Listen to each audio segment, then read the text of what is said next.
Tout d'abord, je suis accompagné de Michel Carrière, mais je vous promets que pour les prochaines fois, nous serons deux hommes, deux femmes, hein, parce que nous sommes très attachés à la parité, mais c'est comme cela, faut faire très attention, quoi. Non, si vous voulez, par rapport à ce qui a été dit, etc., je trouve qu'il y a un mot que maintenant tout le monde utilise, c'est le mot résilience. Je vous avoue qu'avant, je ne savais pas ce que c'était, mais peut-être qu'on l'a appliqué avant la date, en 2001. La résilience, c'est quand même anticiper le futur. Alors c'est vrai que sur cette ville, j'ai demandé justement qu'on passe le petit film, c'est plus simple. Je pense qu'en image, c'est mieux de comprendre l'histoire d'une ville. Et après, on vous expliquera rapidement là où nous avons voulu aller et là où nous voudrions aller.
Écoutez, ce qu'on voulait, c'est volontairement vous passer ce petit film qui retrace un peu toute notre histoire depuis plus de 150 ans.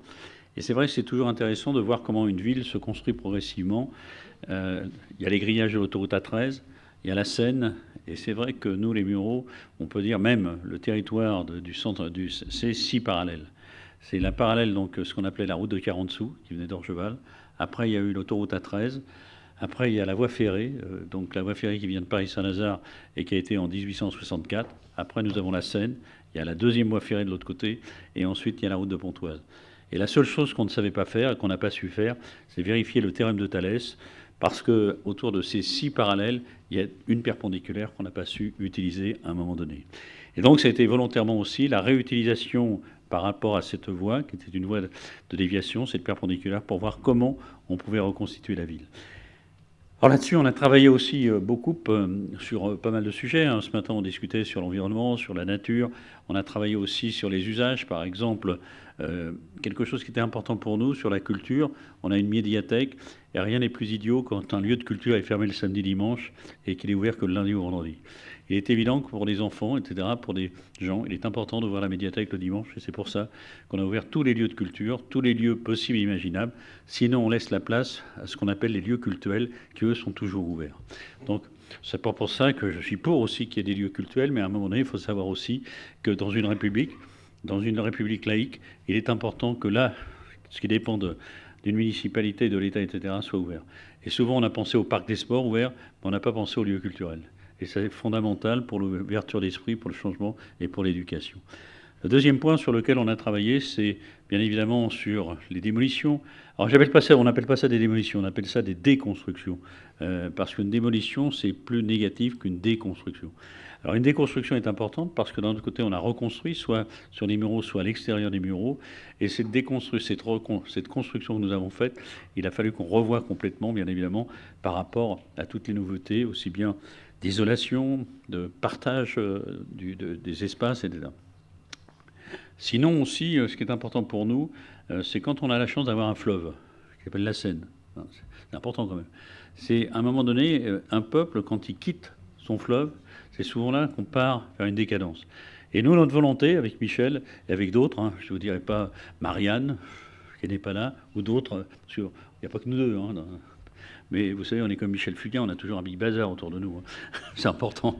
Cela n'empêche qu'aujourd'hui, on a voulu travailler aussi le retour vers la Seine. Parce que la ville, si on l'avait laissé partir, elle serait allée aux clôtures de l'autoroute. Et donc pour nous, il était important de revenir vers le fleuve. C'est pour ça que vous avez vu les voies, etc., tout autour du fleuve, et notamment par rapport à nos traditions, dans lesquelles on a été Jeux Olympiques en 1924. En 2024, nous fêterons les 100 ans des Jeux Olympiques, et nous sommes le seul site qui restons. Si mon ami Chamovic était là de Colombes, je dirais que le stade de Colombes a été un peu modifié en tant que tel. Il n'est pas resté tel qu'il était en 1924.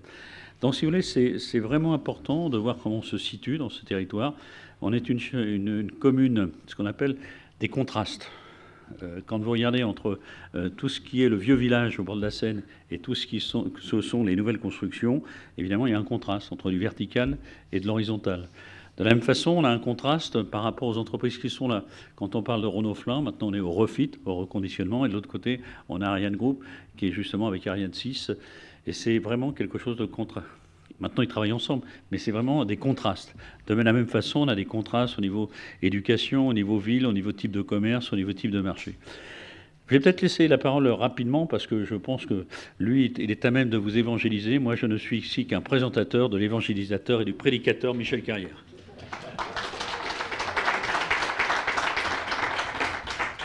Les parallèles meurent de nuit. Donc l'objectif, c'était de casser cette notion de parallèle. Le rue, la mobilité, et de ne pas rester dans ces segments parallèles. Je ne suis plus adjoint à l'urbanisme depuis 2008. Je crois que j'ai trop embêté François Garret pendant 7 ans. Mais c'est vrai en plus. Je ne sais pas si je me serais supporté. Mais je l'ai beaucoup embêté, ce qui n'a pas empêché que je continue sur l'environnement et tout ce qui allait avec, et que je suis adjoint à l'écoville, ce qui me permet de rentrer dans tous les dossiers. Donc les financements, pour moi, ce n'est pas important, mais c'est d'aller triturer les projets. Vous avez 2 vues là intéressantes. D'abord, c'est avant tous les travaux que l'on a pu faire. C'est extrêmement dense. Et le deuxième point, vous voyez bien la deuxième photo, elle est très végétalisée. Et ça, c'était une chose que d'emblée, nous avons voulu travailler, le végétal, et la question de l'eau. Parce qu'au-delà des images, vous ne voyez pas le rue qu'on peut imaginer au milieu de l'écoquartier et le pôle Molière. Donc effectivement, et il fallait placer ce pôle Molière au milieu de l'écoquartier et donc dans les quartiers à ce moment-là dits sensibles. Beaucoup y étaient opposés, c'est absolument idiot, il est au contraire préférable d'avoir des quartiers, quand on les rénove, qui soient mieux qu'ailleurs. Et c'est là qu'il doit y avoir l'intelligence. Donc c'était extrêmement important. Voilà, c'est tout ce que je voulais vous dire. Il y a une chose qu'on ne voit pas, c'est l'art urbain. C'est vrai que nous avons considéré que l'eau, le végétal, pouvait donner une autre image de la ville et une excellence qui manquait.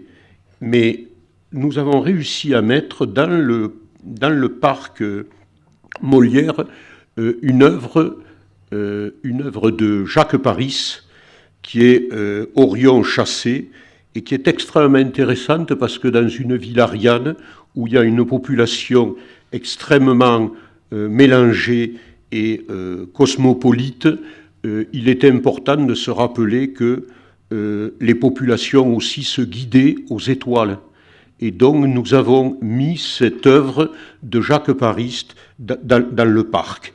Elle est, à mon sens, extrêmement intéressante. C'est la seule que nous aurons mis, si on ne considère pas que les bâtiments faits sont des œuvres. Moi, je pense que des œuvres architecturales sont de vraies œuvres d'art, dès lors qu'on s'attache à la question de, pas du design, mais d'une sorte de beauté entre le paysage, trouver des points de beauté entre le paysage et ce que l'on va construire. Voilà, c'est tout. Merci.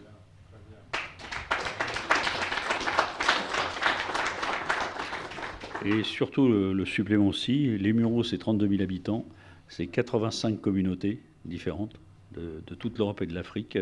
Donc, comme on dit, à nous, vous savez quel est notre animal le plus important? C'est l'escargot. Et pourquoi l'escargot? L'escargot, l'avantage qu'il a, c'est qu'il avance, il ne recule jamais, il contourne l'obstacle, il arrive toujours au point où il veut. Et puis aussi, l'escargot, à un moment donné, quand vous avez comme ça tout un ensemble de communautés, bien évidemment, quand un escargot ne se coupe jamais sur un rasoir. Donc toute la ville des Mureaux et toute la politique que nous menons, c'est l'art d'être sur le fil du rasoir. Merci à vous.